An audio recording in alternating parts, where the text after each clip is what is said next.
दुनिया ऐसी ही है। लायक बनने से पहले सभी नालायक कहते हैं। बस एकमात्र ईश्वर है जो क्षमा मांगने पर यह नहीं पूछते कि गलती क्यों की थी। देश विदेश से देख रहे सभी दर्शकों को मेरा प्यार भरा नमस्कार। मैं हूं मोहित कमल श्रीमाली और आप सभी का स्वागत करता हूं आपके अपने चैनल पर। और शुक्र के यानी कि लग्जरी के देवता धनु राशि में प्रवेश करने जा रहे हैं इसके विशेष एपिसोड में। यह एपिसोड आपकी राशि पर, आपकी नाम राशि पर यानी कि मून साइन पर बेस्ड रहेगा। वैदिक ज्योतिष में माना जाता है कि शुक्र ग्रह एक बहुत अहम भूमिका निभाते हैं क्योंकि भौतिक सुख सुविधाएं कहें इनको प्रदान करते हैं। अब कुंडली में शुक्र के शुभ प्रभाव से सांसारिक सुख हो, ऐश्वर्य की प्राप्ति हो जाती है। वहीं शुक्र के अशुभ होने पर मनुष्य में संस्कारहीनता हो, यौन जनित रोग हो, परिवार में बिखराव की स्थिति हो, ये सभी निर्माण कर बैठते हैं। और जन्म कुंडली में विशेष रूप से शुक्र की स्थिति आपके वैवाहिक जीवन की स्थिति और दशा भी तय करती है। अब यहां पर समझना होगा कि गोचर का समय क्या है, धनु राशि में शुक्र देव कब तक विराजमान रहेंगे। प्रेम के, सौंदर्य के, कला के, आर्ट के और लग्जरी के कारक शुक्र देव 7 नवंबर 2024 की मध्य रात्रि 3:31 पर धनु राशि में प्रवेश करेंगे। तो यहां से लेकर के 2 दिसंबर तक सुबह के 11:57 तक धनु राशि में गतिशील रहेंगे। इसके पश्चात वो मकर राशि में प्रवेश करेंगे। शुक्र धनु राशि में प्रवेश करके अग्नि तत्व से संबंध जोड़ेंगे। तो ऐसे में धनु राशि में गोचर का ये आपकी राशि पे क्या प्रभाव पड़ने वाला है, इस पर सोच समझ करके विश्लेषण करना बहुत आवश्यक है। शुरुआत करते हैं राशिफल की। चलिए अब बात करते हैं कर्क राशि की। तो कर्क राशि से रोग भाव में गोचर व शुक्र का प्रवेश होने जा रहा है।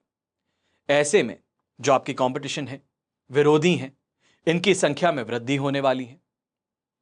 ऐसे ही समय में ये समय जो है ये आप पर हावी होने की कोशिश ज्यादा की जाएगी। कंपटीशन हो गया, आपके विरोधी हो गए, आपके यहां पे घर परिवार के अंदर भी जो पीछे से छुप करके वार कर रहे हैं वो इस समय में आप पर हावी होने वाले हैं। उनसे किसी ना किसी तरह समझौता करना, कॉम्प्रोमाइज करना, इस पर आपको विवश होना पड़ेगा। ना चाहते हुए भी आगे बढ़ के हाथ मिलाना ही पड़ेगा। अब किसी प्रकार का कोई बेबुनियाद आरोप हो, कोई बेस नहीं है, झूठा आरोप है, बहुत अच्छे से सब जानते हैं, पर ऐसे आरोपों से आपको परेशान किया जा सकता है। यह बदनामी का भय भी लेकर के आने वाला है। तो खास तौर पे शादीशुदा लोग जो हैं, आप इस बात का ध्यान दीजिएगा, गुप्त संबंध बनाने से बचना है, वरना इसके लिए गंभीर परिणाम जो हैं वो भुगतने भी पड़ सकते हैं। एलिगेशंस जो हैं वो बहुत सीरियस लग सकते हैं। अब बिजनेस पार्टनर्स, वर्किंग पर, प्लान्स पर विवाद और गलत फहमी उभरने पर परेशान होते नजर आएंगे। खास तौर पे पार्टनर्स के बीच में इस समय में, बिजनेस पार्टनर्स में, यहां पे इसका मतलब यह है कि बिजनेस पार्टनरशिप अगर है तो वहां पर परेशानियां ज्यादा उभर करके आ सकती हैं। कोई गलत फहमी को लेकर, किसी रूमर को लेकर के आपके बीच में यहां पर परेशानियां उत्पन्न होंगी। नौकरी पेशा लोग जो हैं, आप भी संभल करके ही चलें तो बेहतर होगा। कई बार आपका काम जो है वो होते होते रुक सकता है और ऐसे में आप निराश होना शुरू कर देंगे। परेशान होना, फ्रस्ट्रेट होना मत होइएगा।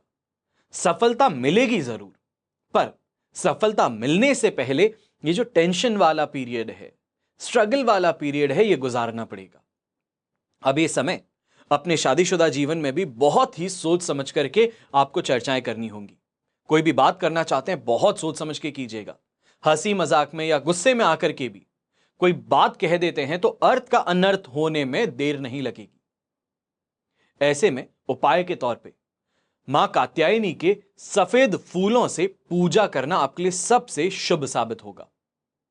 पर इतना ही नहीं, अब यहां पे शुक्र से संबंधित कुछ उपाय आपको बता रहा हूं। यह खास तौर पे है।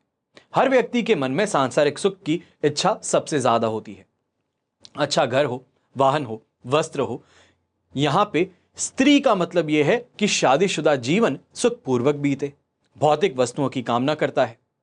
और क्योंकि शुक्र को इन सभी वस्तुओं का कारक कहा जाता है, इसलिए शुक्र की कृपा से इनकी प्राप्ति संभव होती है। अब कुंडली में शुक्र अगर पीड़ित हो या कमजोर हो तो जीवन में क्या परेशानी आएगी, भौतिक सुखों की कमी होगी। जो भी ऐसी चीजें आप चाहते हो उसमें विलंब ज्यादा देखने को मिलेगा या मिलेगी ही नहीं। ऐसी स्थिति में शुक्र ग्रह की शांति के उपाय करना यह आपके लिए सबसे बेहतरीन सिद्ध होता है। यह कहा जाए कि शुक्र को यहां पे ताकत देना, बल देना यह जरूरी है। तो ऐसे में क्या उपाय करेंगे? दुर्गा सप्तशती का पाठ कर सकते हैं, या देवी कवच का पाठ कर सकते हैं, या श्री सूक्त का पाठ भी कर सकते हैं। हर दिन शंख में जल भर के लक्ष्मी जी का अभिषेक कर सकते हैं। हर शुक्रवार को सफेद पुष्प से या कमल पुष्प लक्ष्मी माता को अर्पित कर सकते हैं। फिर इस दिन, या ये कहा जाए शुक्रवार की रात के खाने में खीर बना करके लक्ष्मी जी को भोग लगा करके पूरा परिवार जो है वो उसे प्रसाद स्वरूप खाए खाने में, तो बहुत शुभ साबित होता है। इसी के साथ में 2 मंत्र हैं। एक एकाक्षरी बीज मंत्र कहा जाता है जो शुक्र का है, ओम शुम शुक्राय नमः, और दूसरा शुक्र का बीज मंत्र, ओम द्राम द्रीम द्रौम सह शुक्राय नमः। तो ये मंत्र जो हैं इनका अगर आप जाप करें तो अवश्य ही इससे भी आपको लाभ मिलता है। अष्टलक्ष्मी कवच धारण कर सकते हैं, या तो फिर 10 महाविद्या कवच के साथ में अष्टलक्ष्मी कवच का संयुक्त कवच बनवा करके आप धारण कर सकते हैं, तो यह और भी ज्यादा शुभ साबित हो जाता है।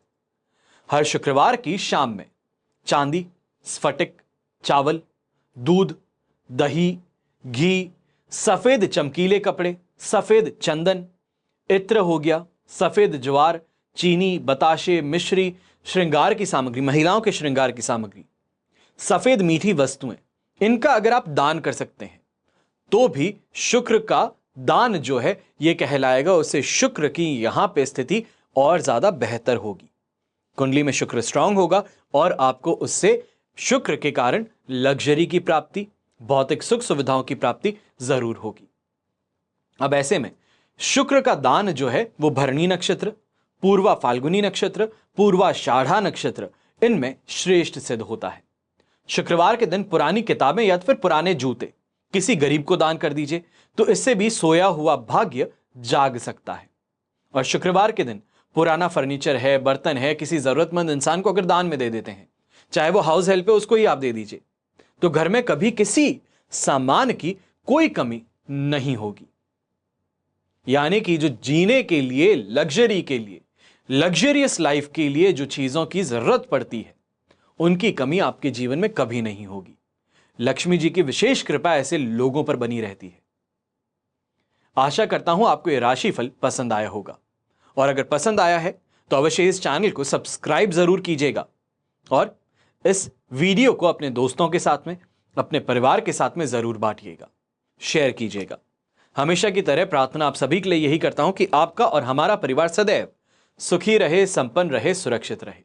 घर में बड़े बुजुर्गों का साथ और आशीर्वाद हमेशा हमारे साथ में बना रहे। जय श्री राम एवं जय हिंद।